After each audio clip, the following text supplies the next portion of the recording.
Thank you, Mr. Chairman.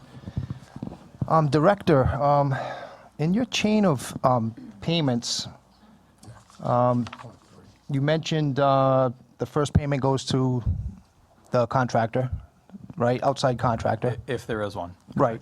And then the second one, which you seem to miss, was the second one goes to a federal account to reimburse the federal government. If that agency had used federal dollars to pay out. Right. So are we actually setting up a collection agency to help the federal government in a way? Well, so we would go after the lowest hanging fruit that benefited the state first. So, you know, if 80% or 90% was going to go to the federal government, that might be one that received a lower priority if you could only handle X number of cases a month. But I mean, I think the capacity that I read, the statistic was we could handle 250 to 300 cases per month per clerk, if you will. And so the proposal is to hire 2 clerks further on down. So the first clerk isn't hired, I think, for about 4 months into the fiscal year.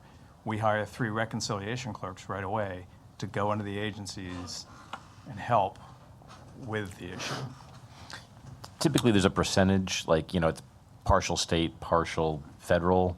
It's kind of done jointly as a, you know, there's always a state share.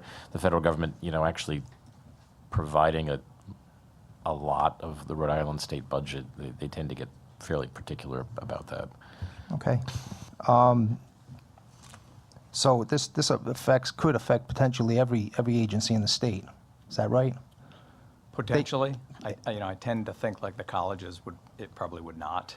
But they would have to come to the collection department, right? They could. We would partner with any Right. agency in the state, right? We would want to be seen as a partner. So to Jonathan's point, you know, with the Division of Taxation, we really do put a lot of emphasis on privacy of data. And so, you know, the idea would be that we'd be extremely professional so that people who are running these different agencies don't see us as a partner, not as somebody who's going to be running around talking about, my gosh, there's all these issues with their collections.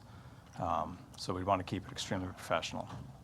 So the Board of Elections lists $3.5 some odd million in delinquent campaign fines. Is that something that they could approach you guys on to collect?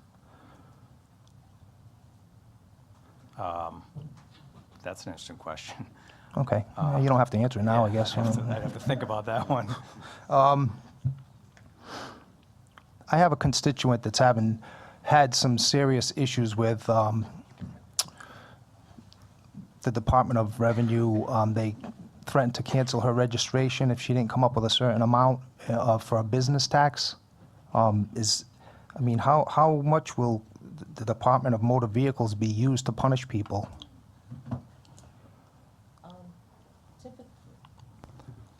Typically, if somebody's gotten that sort of a notice, they've gotten at least 5 notices before that, informing them of their tax liability. In fact, ma'am, not to cut you off, but she has all the paperwork that shows that the department was in the wrong, and they've admitted to it. Mm-hmm. But they have not, as of yet, made good with her. So I'd be happy to take her name and reach out to her and to follow up with that, and I apologize. that would be wonderful. Yeah, no, I Because it's been a apologize. long, ongoing process for her. Okay. And, okay, thank you. We're asking questions about the sales tax also. Yeah. Let's see. How do we determine which service industry is targeted for the sales tax? I mean, what do you do, flip a coin? I mean, how come we don't target lawyers for their services? They seem to have a lot of money. Yes, my parents always ask me why I didn't go to law school. They do seem to, don't they? That's a great question. And as you go through an exercise in building any budget and thinking about where to focus different proposals, there's trade-offs with all of them. On the internet software as a service, we thought it built pretty heavily off of what we did last year. We see a lot of significant motion in that area. When we're also looking at other services, because again, as I said before, we're trying to gradually, move our sales tax base a little bit more towards the services to maintain some of our tax base and our tax growth.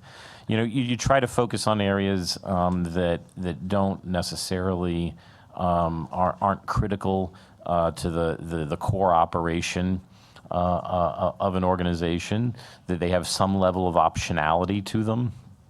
Not that necessarily that they're a luxury, but that there are other mechanisms and ways organizations could go about their business, so that you're not really you're not inhibiting as much economic activity as you possibly can. But to be fair, every single one of them has an issue just by its nature, right? You tax anything, and so there are no easy choices. If I could, I think I would refer mostly to like the private investigator industry, for instance. I mean, seems like such a small little insignificant. I would think not that they are insignificant people. They, like, as far as the amount of income or revenue, and they also work hand in hand with lawyers. So why would they? You're gonna bang them, but not the lawyers that they're doing the work for. I don't know. Just.